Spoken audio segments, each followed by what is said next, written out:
Aliko Dangote is widely known to be the wealthiest man in Africa.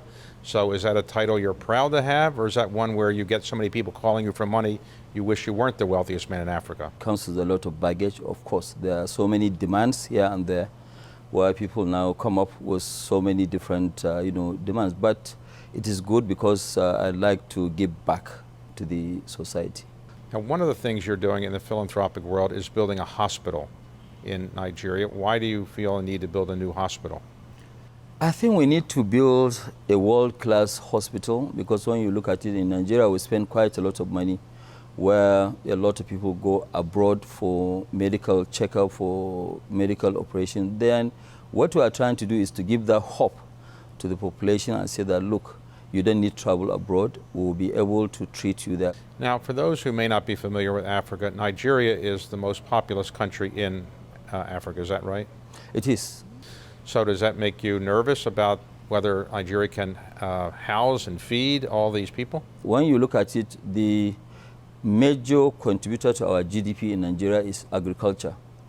So I think we just need to tilt a bit and change from the normal oil, reliant economy to agriculture and manufacturing. Let's talk about how you made this amount of money, which is by far the largest amount of money that any individual has in Africa. So you came from a wealthy family or not a wealthy family?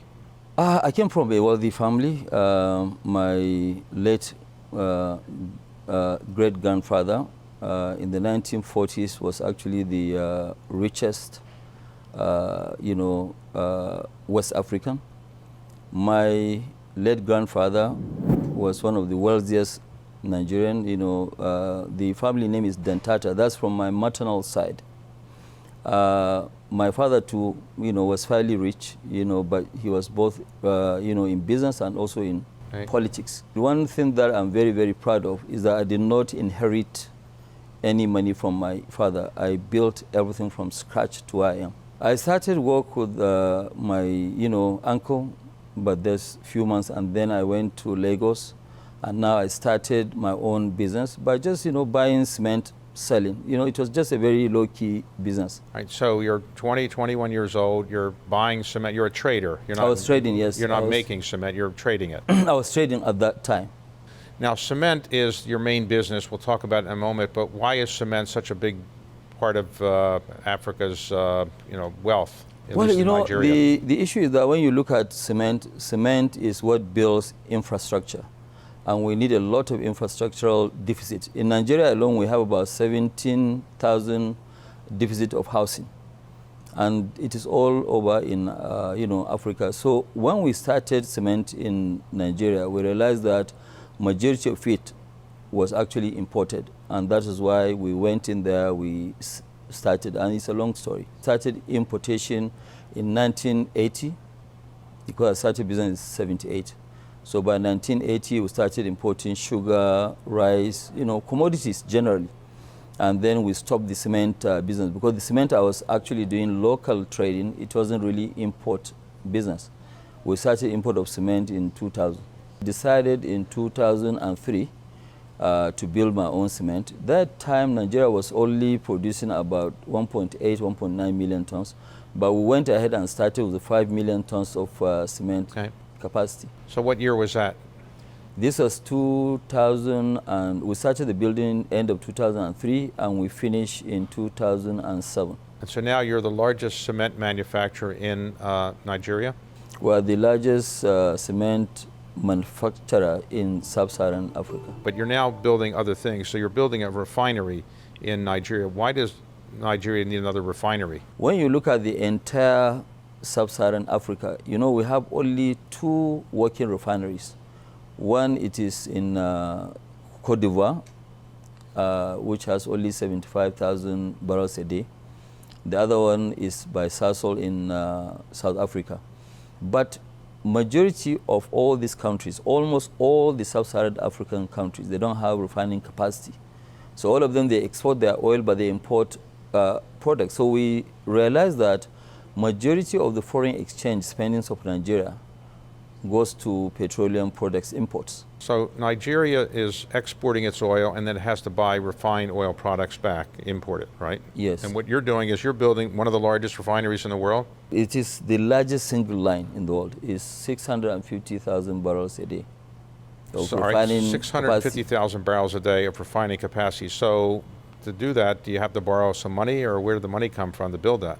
Well, what we are doing right now, we are borrowing from the commercial banks. We are also borrowing some money from, some financial institutions. I cannot invest in every single sector, so I have to be very choosy of where I invest. And there's a lot of wrong perception. People read stories from newspapers and they believe what they are reading. But I think as we go along, there are quite a lot of changes in most African countries to try and change in terms of focus on the economy. Now you live principally in Lagos, is that right? Yes. But for example, when you get around, do you have like special police cars that take you around? How do you get around Lagos? Well, I get around in Lagos. Yeah, sometimes I have police escort, but not all the time.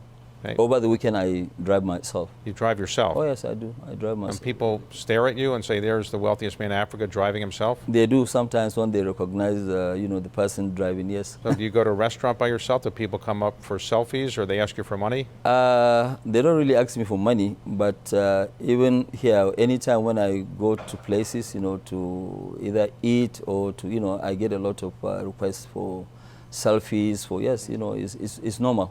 Now, you have some outside interests. One of them, I think you're interested in what we call in the United States soccer, but other people call football.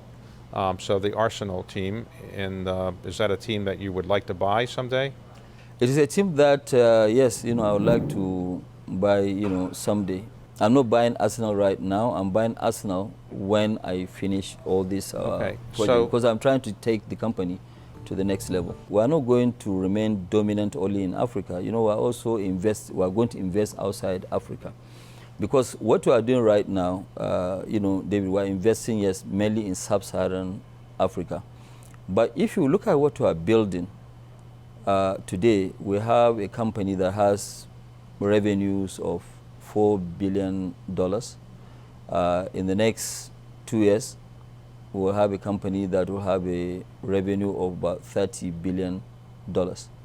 So with that, we'll have quite a lot of money. What we are trying to do is to use major part of that money and invest outside Africa, and maybe 40% of it to continue to invest in Africa, because we have invested very, very heavily. What are the attributes that you think you have brought to the table which make you successful? Is it intelligence, hard work, persistence, all of those things? What would you say are the most important attributes? I think the most important one, number one, David, if you are going into any business, you must understand the business A to Z. You must know that business.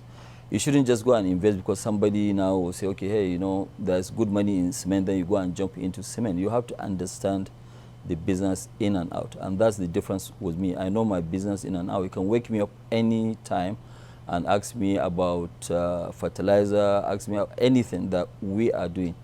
And the other one is really to work very hard, and you have to have the tenacity of continuing to, you have some hiccups here and there, but you have to be focused in terms of what you are doing. Now, sometimes wealthy people, they collect art, they collect cars, they collect other things, or what some of your wealth that you're not using for philanthropy, what do you do with it? Do you collect, are you a collector of things, or? I'm not really a collector of arts. Anytime when I have excess money, I like to put more in terms of charity. That's my greatest pleasure in life.